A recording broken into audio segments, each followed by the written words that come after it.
Hello functions lover, welcome back to my channel F explanation. तो चलिए कहानी शुरू करते हैं। और कहानी शुरू करने से पहले आप सबको बहुत बहुत बहुत बहुत बहुत बहुत बहुत शुक्रिया। आप सबने इस कहानी को बहुत प्यार दिया है। तो चलिए इस कहानी का पार्ट 2 शेयर करते हैं। मैं अभी माय शैडो और माय फर्स्ट लव नहीं शेयर कर पा रही हूँ क्योंकि हमारे यहाँ पे बहुत बारिश हो रहा है और मैं नई कहानी अभी नहीं, मतलब उसका पार्ट ना अभी पढ़ नहीं पा रही हूँ। तो ये थोड़ा सा पढ़ा हुआ है, इसीलिए मैं यही शेयर कर रही हूँ। तो चलिए अभी हमारा जो मतलब जो हमारा बेबी है उसका नींद टूटता है। नींद टूटने के बाद ही उसका बर्थडे था।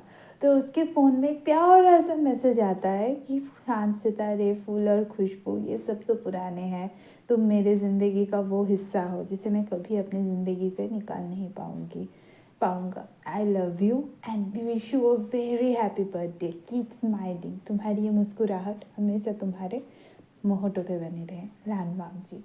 और उसके सीजीए का मैसेज था, जनशा का मैसेज था, सबका मैसेज था। वो बहुत खुश था और वो कहीं ना कहीं थोड़ा दुखी था क्योंकि आज उसका वेंचाओ के साथ एक लीगली शादी होने वाला था, रजिस्ट्री होने वाला था।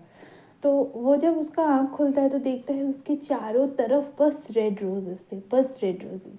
वो बहुत खुश हो गया वो सारे रेड रोजेस को देख के। वो बहुत खुशी से एकदम झूम उठा। उसको लगा कि वेंचाओ ने भेजा है।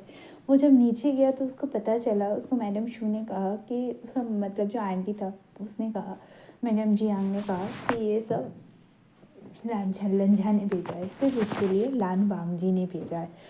उसका फेस और भी ज़्यादा ना चार्मिंग हो गया कि लान वांग जी को कैसे पता चला कि उसको रेड रोजेस इतना पसंद है। लान वांग जी को कैसे पता चला कि उसका एक ड्रीम था कि उसका 21st बर्थडे में वो चारों तरफ बस रेड रोजेस और रेड रोजेस और रेड रोजेस होंगे। ये लांग वांग जी को किस तरह से पता चला। वो बहुत खुश हो गया, पर वो ना कहीं दुखी था क्योंकि वेंचाओ ने उसको अभी तक ना मैसेज किया था ना कॉल किया था।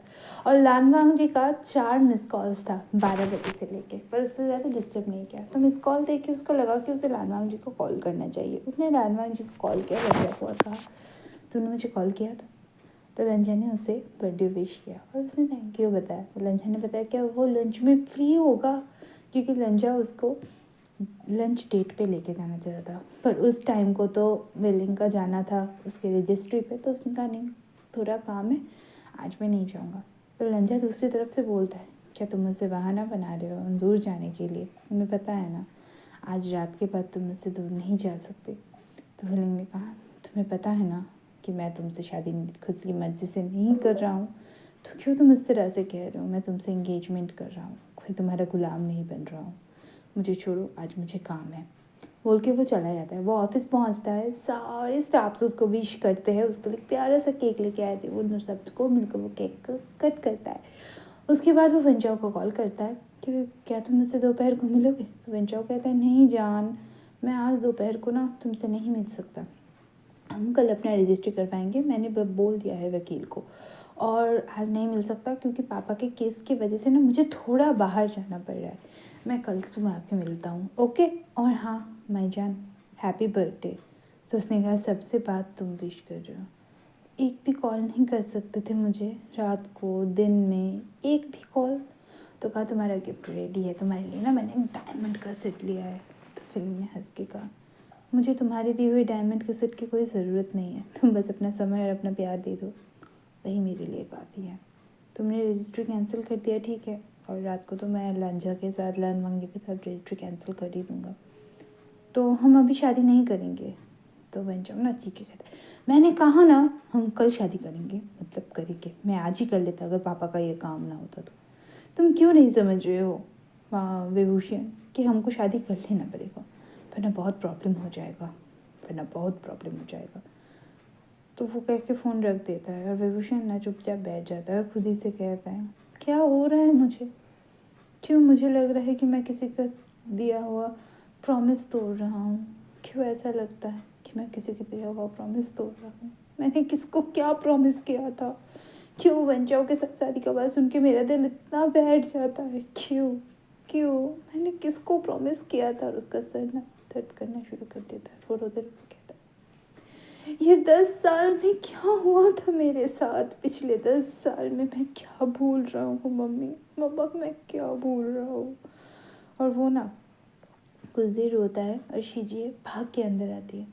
वो वांग इस तरह से देख के ना उसका दिल एकदम बैठ जाता है। वो आके अपने भाई को आशियन उठाता है, कहता है आशियन तुम क्यों ऐसे कर रहे हो आशियन, यहाँ पे आओ, यहाँ पे आओ, बैठो आशियन।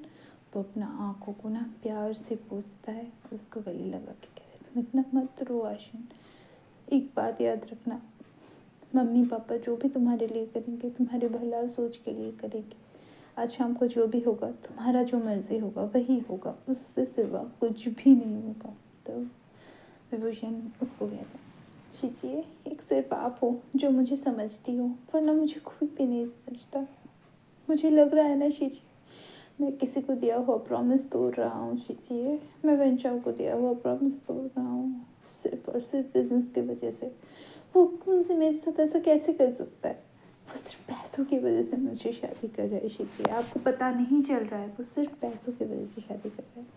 तो उसको शीजिए उसको समझाती है, उसको थोड़ा खाना खिलाती है और वहाँ से चली जाती है। और वो सब कुछ करके काम धाम करके शाम को घर आता है। उसका घर बहुत सुंदर से सजा हुआ था, एकदम उसके मनपसंद रेड रोजेस से, ट्यूलिप से, चारों तरफ लाल लाल थे। और वो ना देख के एकदम खुश हो गया कि उसका बर्थडे इतना बड़ी तरीके से सेलिब्रेट हो रहा है। उसने ना मैडम जी को गले लगा लिया, कहा हाँ आंटी आपने मेरा बर्थडे इतना बड़ा सेलिब्रेट किया। तो वो भी उसको उसके गले लगा के कहते हैं हाँ तुम्हें लगता है ना मैं तुम्हारा बुरा चाहता हूँ। तो विभूषण को कहते नहीं आंटी आप मेरा बुरा नहीं चाहते, आप बस थोड़े से स्ट्रिक्ट हो। तो विभूषण का नाक पकड़ के वो कहती है तुम जैसे नॉटी बच्चे के लिए स्ट्रिक्ट नहीं बनूंगी तो क्या बनूंगी, बोलो अगर मैं बचपन में स्ट्रिक्ट नहीं बनती तो क्या तुम इतने अच्छे से पढ़ाई करते। तो विभूषण ना करता है और उसका जाओ तुम्हारा ड्रेस जो है वो मैंने बाहर निकाल के तुम्हारे बेड पे रखा है, जाओ जाके जल्दी जल्दी चेंज कर लो और जो ड्रेस निकाला है प्लीज़ वही पहनना, आज वही पहनना है। और विभूषण ऊपर जाके देखते हैं उसके लिए एक वाइट सूट रखा हुआ था। वो थोड़ा कंफ्यूज हो जाता है कि एंगेजमेंट है वाइट सूट क्यों पहनना है। फिर उसे याद आता है कि लैंस जहाँ भी जाते थे सारे जगह वाइट से पहनते हैं। तो उसको लगा ठीक है चलो हम वाइट से पहन लेते हैं। और वो एकदम वाइट सूट में रेडी होके नीचे गया। नीचे जाके उसने देखा आज लानवांग जी ब्लैक कलर का सूट पहन के आया था। उसको थोड़ा सा वियर्ड लगा कि लंचा ब्लैक क्यों पहना हुआ है, पर ब्लैक उस पर बहुत अच्छा लग रहा था, वो बहुत हैंडसम लग रहा था ब्लैक पहन के। कुछ देर के लिए ना विभूषण उसकी तरफ देखता ही रह गया, देखता ही रह गया। और वो धीरे धीरे धीरे धीरे विभूषण के पास आ गई, आंखों के सामने चुटकी मार के बोलता क्या मैं इतना खूबसूरत हूँ कि मेरे नज़रों में तुम खो गए। तो विभूषण अपना रेड स्टिक्स को हटा के कहता है छुपा के नहीं नहीं मैं बस देख रहा था तुम ठीक हो या नहीं हो। और वो विभूषण केक कट करता है। केक कट करने के बाद उसका मम्मा मतलब मैडम जियांग अनाउंस करते हैं कि आज विभूषण और लांगवांग जी की रजिस्ट्री है, एंगेजमेंट नहीं। ये सुन के तो विभूषण मुँह एकदम छोटू सा हो जाता है, वो तो नहीं करना चाहता था, तो चीख के कहता है मुझे नहीं करना है। तो लांगवांग जी उसके पास जाता है, कानों में कहता है मुझे तुमसे 5 मिनट बात करना है, चलो। और जियांग उसका हाथ पकड़ता है, अंकल जियांग को कहता है वो नहीं करना चाहता। तो विभूषण मतलब रंजा उसके अंकल को कहता है अंकल मैं उससे बस 5 मिनट बात करूँगा, निकल के अगर वो कही कि उसको मैरिज नहीं करना है, रजिस्ट्री नहीं करना है तो मैं चला जाऊँगा, मैं रजिस्ट्री नहीं करूँगा। ऐसे करके वो दोनों एक कमरे में चले जाते हैं। वहाँ पे जाके तो विभूषण बहुत चीखता है मुझे नहीं करना है तुमसे शादी, तुमने बस एंगेजमेंट कहा था, तुम उसको ठग रहे हो, तुम किस तरह से कह सकते हो कि तुम मुझसे प्यार करते हो, तुम किस तरह से कह सकते हो। तब उसको पानी का ग्लास दे कहते थोड़ा पानी पी लो और मेरा बात ध्यान से सुनो। तो ना और भी विभूषण गुस्सा हो जाता है, कहता है नहीं चाहिए मुझे तुम्हारा इन्वेस्टमेंट, मुझे मिल गया है इन्वेस्टमेंट इज़हान ग्रुप से। इज़हान ग्रुप मेरे प्रोजेक्ट के अंडर मेरे कंपनी को इन्वेस्ट देगा, मेरे अंकल की कंपनी को इन्वेस्ट देगा, वो सिर्फ मेरे ऊपर इन्वेस्ट करना चाहता है, मेरे सोच के ऊपर, मेरे दिमाग के ऊपर, मेरे स्किल्स के ऊपर। तुम्हारे तरह नहीं है जो सिर्फ पैसों के पीछे जो भागता है।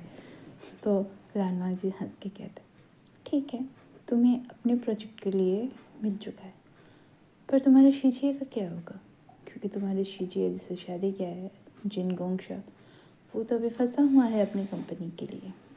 तुम्हें पता है ना पेन कंपनी और जिन कंपनी को पकड़ा था पुलिस ने इनलीगल ड्रग्स और बच्चों के पाचार के केस में। पता है ना लेडीज़, वो लोग लेडीज़ को अबेंडन तरीके से भेज देते बाहर, बेच देते इसी केस में फंसे हैं। पेन कंपनी के सब लोगों को गिरफ्तार कर चुके हैं। जिन कंपनी पे हाथ इसीलिए नहीं बढ़ा क्योंकि जिन कंपनी के साथ अभी भी लैंड कंपनी कोलैबोरेशन में है, इसलिए जिन गोंगशा जिन गोंगायू सबको बस इंट्रोडक्शन के लिए लेके जा रहे हैं, किसी को अरेस्ट नहीं कर रहे हैं। जो दोषी होगा सिर्फ उसको अरेस्ट करेगा। अगर तुमने आज शादी के लिए हाँ नहीं कहा तो मैं लैंड कंपनी का जो पार्टनरशिप है वो तोड़ दूंगा और मार्केट में ये बता दूंगा सबको कि जिन कंपनी भी इसमें इन्वॉल्व है। और पुलिस को तो कुछ भी नहीं चाहिए, वो तुम्हारे जीजिए के जो प्यारे से पति हैं, हाँ उसको पकड़ के लेके जाएंगे। तुम्हारा जीजिए बच पाएंगी ना, वो तो भी प्रेग्नेंट है ना 3 मंथ्स में। वो क्या उसके बच्चों को क्या कहेंगे कि उसके पापा एक जेल में कैद है, गुंडा है। मुझे पता है उसका पति किसी में इन्वॉल्व नहीं है, सब कुछ जिन गोंगशा ने किया है, पर वो तो फंसेगा ना क्योंकि वही तो मैनेजिंग डायरेक्टर है, वही तो अभी CEO भी है ना। तो तुम्हें क्या चाहिए? तुम क्या अपने जीजा जी को पुलिस के केस में देखना चाहते हो या फिर चुपचाप मुझसे शादी करना चाहते हो? अगर तुम चाहते हो कि मैं मेरा जो कोलैबोरेशन है वो तोड़ दूँ, वो जेल में चला जाए, तो तुम जो चाहो वो कर सकते हो। अगर तुम चाहते हो कि तुम्हारी शिजी जब हंस रही है ऐसे ही हंसती रहे, उसका बच्चा पापा को पापा पापा पापा पापा बोले प्यार से, तो तुम्हें मेरे साथ शादी करना पड़ेगा। और हाँ, शादी करने का कोई भी रूल नहीं है। अगर 1 साल तक तुम शादी करके मेरे साथ रहो, 1 साल के अंदर अगर तुम्हें मुझसे प्यार नहीं हुआ तो तुम जा सकते हो। तब ना विभूषण उसके पास जाए कहते हैं 1 साल तो क्या, एक जन्म में भी मुझे तुमसे प्यार नहीं होगा, इस जन्म पे नहीं होगा। वो चला जाता है और लिंचा आंखों को नीचे करके एकदम पानी उसके आंखों से बहता है। ये बात सुन कर क्या तुमसे प्यार करते थे, तुम मुझसे प्यार करते थे। और ये करके दोनों बाहर जाते हैं। विभूषण बाहर जाए कहता है मैं ही शादी करूँगा। तो ना एकदम सब एकदम चुप हो जाते हैं। तब जनशाह उसके भैया को लैंचीचन को जाके कहता है तुम्हारे भाई ने क्या कहा? तो लैंचीचन कहता है मैंने तुमसे कहा था ना मेरा भाई कैसे भी विलिंग को हाँ करवा लेगा। और इस तरह से उन दोनों का रजिस्ट्री हो जाता है। और आज से वो लोग लीगली हस्बैंड एंड हस्बैंड थे। सिर्फ उन लोगों ने कोई भी रिचुअल्स मान के शादी नहीं किया था, बस कोर्ट में मैरिज कर लिया था। रिचुअल्स मान के शादी उन लोगों ने सोचा था तब करेंगे जब विलिंग वांगजी को एक्सेप्ट करेगा। और इतना होने के बाद वांगजी विलिंग से कहता है चलो पार्टी खत्म होने। तो विलिंग कहता है मैं कहाँ पे जाऊँगा, मुझे कहीं पे भी नहीं जाना है। तो कहता है हम दोनों को शादी हो चुका है, अब हम दोनों को एक साथ रहना है और तुम ओमेगा हो तो तुम्हें अल्फा के साथ ही जाना पड़ेगा। तो विलिंग ने चीख कहता है मैं कोई ओमेगा नहीं हूँ, मैं एक बीटा हूँ। तो वांगजी उसके पास जाके कहता है सबको यहाँ पे पता है कि तुम एक ओमेगा हो, ठीक है मैंने प्रूफ कर दिया, तो तुम अभी क्यों इतना कर रहे हो, तुम मेरे फेटेड हो। तो मैं तुम्हारा फेटेड मेट नहीं हूँ और मैं कोई ओमेगा भी नहीं हूँ, मैं एक बीटा हूँ। और कहता है तुम बीटा हो या फिर जो भी हो, तुम्हें मुझे शादी हुआ है और मैं एक अल्फा हूँ तो तुम्हें मेरे साथ जाना ही पड़ेगा। अगर तुम बीटा हो तो भी तुम्हें जाना पड़ेगा, अगर तुम ओमेगा हो तो भी तुम्हें जाना पड़ेगा। और वो ना एकदम गुस्से में कहता है मैंने कुछ पैकिंग नहीं किया है। तो वांगजी कहता है पैकिंग नहीं किया है तो क्या हुआ, तुम्हें कुछ लेके भी जाने की ज़रूरत नहीं है, मेरे घर में सब कुछ तुम्हारे लिए एकदम प्यार से रखा हुआ है, चलो।